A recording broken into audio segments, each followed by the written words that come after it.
Hey you guys, welcome back. So this episode we are going to be focusing on the do's for your hair care regimen.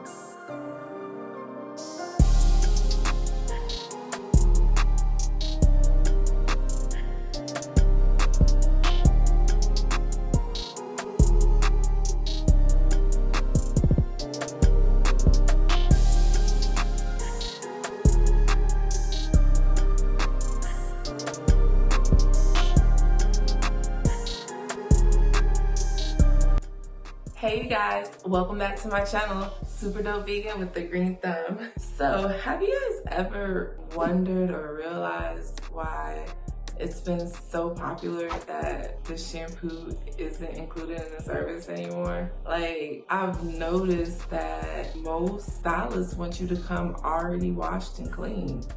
And it's just baffling to me because I'm like, how can you want somebody to come to their service already prepped? Like, how are you supposed to learn the fabric or texture of the hair that you're working with if they come already clean?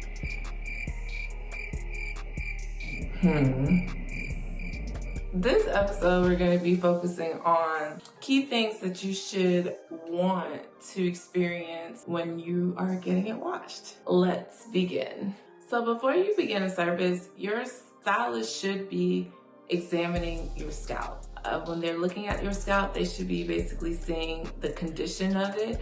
If it's a healthy scalp, if it's dry, if it's very tight. These are things that the stylist would be looking for. If you have overactive sebaceous glands, if you are experiencing a lot of dandruff, these are things that the stylist should be looking for. And in this essence, whenever you're experiencing those challenges with your scalp, a scalp treatment would be ideal to help cater to your scalp.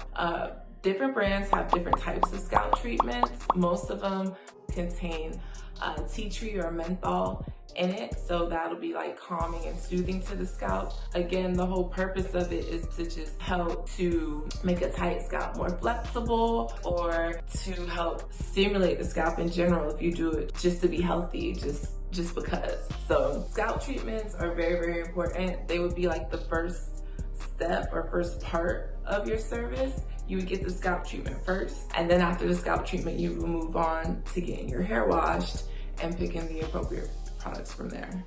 You want to make sure that you're always clarifying your hair. What is clarifying? Clarifying is using a particular shampoo that is going to remove any extra buildup from the hair. So if you have any debris, dirt, dust, dander, if you have any gut, glue, gel from a previous style, this clarifying shampoo is going to remove all the drama out of your hair. Wanting to make sure that you start off with a fresh, clean canvas. Make sure that your stylist and or you are using a legit clarifying shampoo. You want to make sure that based on your hair type that you're using a shampoo that's going to cater to your hair. So for instance, if you know that your hair is very parched, dry, and thirsty, you're going to want to make sure that you're using something very moisturizing or hydrating.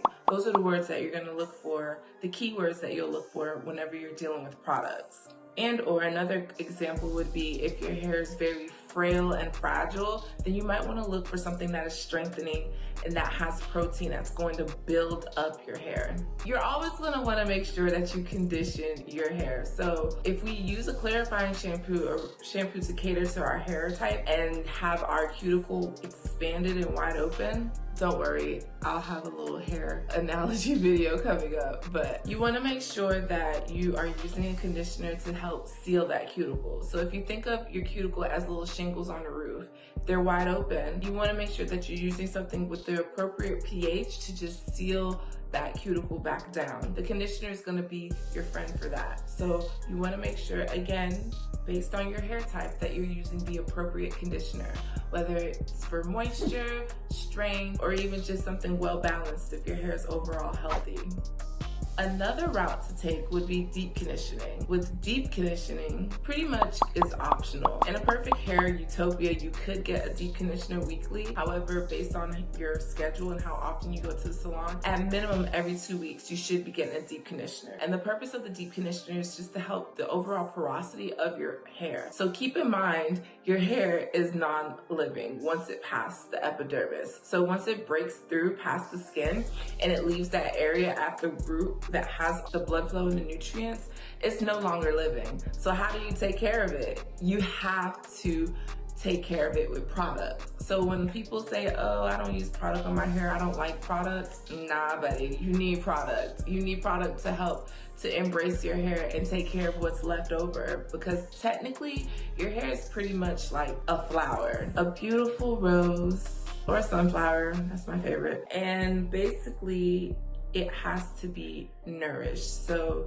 it has to be watered. You know, there's plant food, particularly with sunflowers, need a little sun. But when you do these things and you cater to those flowers, what happens? They bloom, they flourish, they grow, right? They stay healthy and they stay strong. But once you neglect those flowers, say you forget to water it or you forget to give it plant food and start to neglect them, what happens to that flower? It starts to wither away, it starts to get frail. Eventually, it's no longer a pretty flower. In retrospect, your hair has the same essence. When you put into your hair, when you moisturize your hair and give it the nutrients that it needs, it sustains itself. It stays healthy, it stays strong. You know, it's not gonna give you much challenge.